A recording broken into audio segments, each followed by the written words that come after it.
Good morning dear student. आज का जो हमारा टॉपिक है वो है करंट इलेक्ट्रिसिटी, यूनिट सेकंड है। तो हमारे पास जो टॉपिक है वो है condition for maximum current from a series combination of cell. इससे पहले मैंने दो सेल को सीरीज में लिया था एंड दो सेल को पैरेलल में लिया था और उनके रिजल्ट्स यानी कि करंट फाइंड आउट किया था। अब उसने कहा है कि अगर नंबर ऑफ़ सेल्स को मैं सीरीज में लगा दूँ तो इस तरह से देखिए, नंबर ऑफ़ सेल्स को जब सीरीज में, मैंने पहले भी बताया कि जब बहुत सारे सेल को हम क्या कहते हैं सीरीज में लगाते हैं तो हम कह सकते हैं कि वो एक बैटरी के फॉर्म में आ जाता है। तो हमने इस तरह से बहुत सारे सेल्स को सीरीज में लगा दिया है और एक एक्सटर्नल रेजिस्टेंस आर जोड़ दिया। याद रखना डियर स्टूडेंट कि हमारे पास हर सेल का जो इंटरनल रेजिस्टेंस है वो अलग अलग रहेगा। पहली सेल का इंटरनल रेजिस्टेंस आर, दूसरी सेल का आर, इस तरह से नंबर ऑफ सेल्स का इंटरनल रेजिस्टेंस जो होगा एन आर रहेगा और ऐसे नंबर ऑफ सेल्स जो रहेंगे वो एन एप्सिलॉन रहेंगे, क्योंकि हम जो सेल को डिनोट कर रहे हैं एप्सिलॉन। तो total EMF n cell in series, तो sum of EMF all cells, उन सभी सेल्स को जोड़ दीजिए, सीधा क्या आ जाएगा एन एप्सिलॉन अपॉन में ये आ जाएगा और टोटल इंटरनल रेजिस्टेंस क्या हो गया एन आर हो गया। लेकिन अभी हमारे पास एक्सटर्नल रेजिस्टेंस कैपिटल आर है तो टोटल रेजिस्टेंस क्या हो जाए आर प्लस एन आर हो गया। तो हम करंट निकालते हैं आई इक्वल टू क्या होता है वी अपॉन आर। तो टोटल ईएमएफ क्या है नंबर ऑफ सेल्स क्या एन एप्सिलॉन और टोटल रेजिस्टेंस क्या आर प्लस एन आर। तो इस कंडीशन लगाया कि अगर आर बहुत ज़्यादा हो जाए किससे एन आर से, इस रेजिस्टेंस बहुत ज़्यादा आ जाए तो उस कंडीशन में आई इक्वल टू क्या लिख सकते हैं एन एप्सिलॉन अपॉन में आर के बराबर लिख सकते हैं।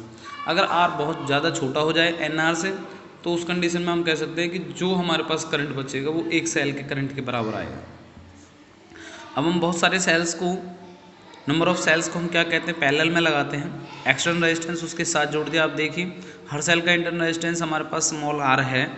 अब बच्चा पार्टी ये याद रखिए कि हमारे पास जब पैरेलल लगाते हैं तो जो पोटेंशियल है वो हमारे पास क्या आ जाता है सेम आ जाता है। तो इसका मतलब जो ईएमएफ रहेगा वो तो एप्सिलॉन रहेगा, लेकिन अब इंटरनल रेजिस्टेंस जो होगा वो एम टर्म्स तक होगा। तो सभी पैरेलल में है तो 1/r' हमने क्या जो इंटरनल रेजिस्टेंस का इक्विवेलेंट ले लिया है, तो 1/r प्लस 1/r प्लस 1/, यानी कि एम टर्म्स तक रहेगा, यानी कि m/r। तो इंटरनल रेजिस्टेंस का जो इक्विवेलेंट आया है वो r plus r upon M आया है, उल्टा रेसिप्रोकल कर दूँ। अब इसी के बेहद पर यानी कि टोटल रेजिस्टेंस अगर मैं निकालता हूँ तो टोटल रेजिस्टेंस हो जाएगा r प्लस r डैश। अब r तो हमारे पास एक्सटर्नल रेजिस्टेंस और r डैश क्या है हमारे पास जो इंटरनल रेजिस्टेंस का इक्विवेलेंट था ये आ गया।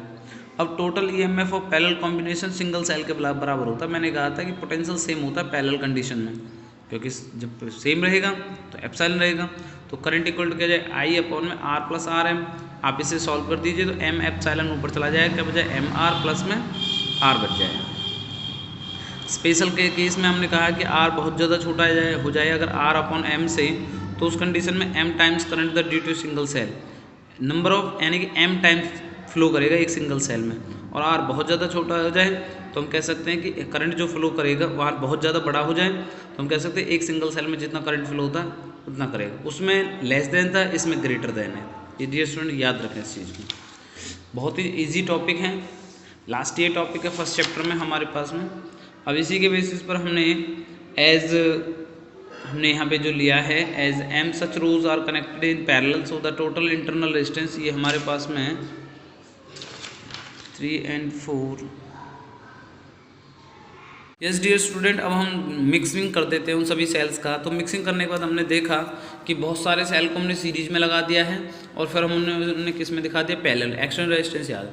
अब सीरीज का रिजल्ट याद होगा, सीरीज में तो हमने जो नंबर ऑफ सेल्स लिए थे वो क्या थे एन एप्सिलॉन थे। तो टोटल नंबर ऑफ सेल्स हमारे पास कितने रहेंगे एम एन के बराबर ले लिए, एन के नंबर ऑफ सेल्स और एम के एम टर्म्स तक ले लिए। तो टोटल ईएमएफ हमारे पास सीरीज में क्या होंगे एन एप्सिलॉन और पैरेलल में हमारे पास क्या थे एप्सिलॉन। तो यानी कि टोटल यानी कि जब एन एप्सिलॉन सीरीज में हो गया तो पैरेलल में सेम रहेगा, तो एन एप्सिलॉन के बराबर आ जाएगा। अब total internal resistance n R तक लेते तो एन आर तो है सीरीज में, लेकिन कहाँ तक वो एम टर्म्स तक है। अब एम टर्म्स तक लेके जाएंगे तो ये हो जाएगा 1/r n R plus M terms तक, यानी कि एम अपॉन क्या हो गया एन आर। तो आर डैश क्या है हमारे पास इंटरनल रेजिस्टेंस का इक्विवेलेंट है, तो टोटल रेजिस्टेंस क्या हो गया आर प्लस आर डैश हो गया। अब आर डैश की वैल्यू क्या एन आर अपॉन एम हो गया। तो करंट थ्रू एक्सटर्नल रेजिस्टेंस तो आई बराबर क्या वी अपॉन आर। तो टोटल ईएमएफ कितना एन एप्सिलॉन। याद रखिए डियर स्टूडेंट पैरेलल कॉम्बिनेशन में हमारे पास में सेल इतना ही रहेगा क्योंकि पोटेंशियल सेम होता है। अब सीरीज में हमारे कहाँ तक आया था n epsilon. Total internal resistance हमने जो टोटल रेजिस्टेंस है ये जो रख दिया, इन सभी के वैल्यूज़ को रखने के बाद हमारे पास क्या निकल गया करंट फाइंड आउट कर दिया। तो डियर स्टूडेंट इसी के बिहाफ पर मैंने न्यूमेरिकल्स कुछ 3-4 न्यूमेरिकल्स का एक असाइनमेंट्स क्रिएट किया है, आप इसे देख लीजिए किसी भी तरह की कोई प्रॉब्लम से डाउट रहते हैं then we concern me. Okay, thank you so much.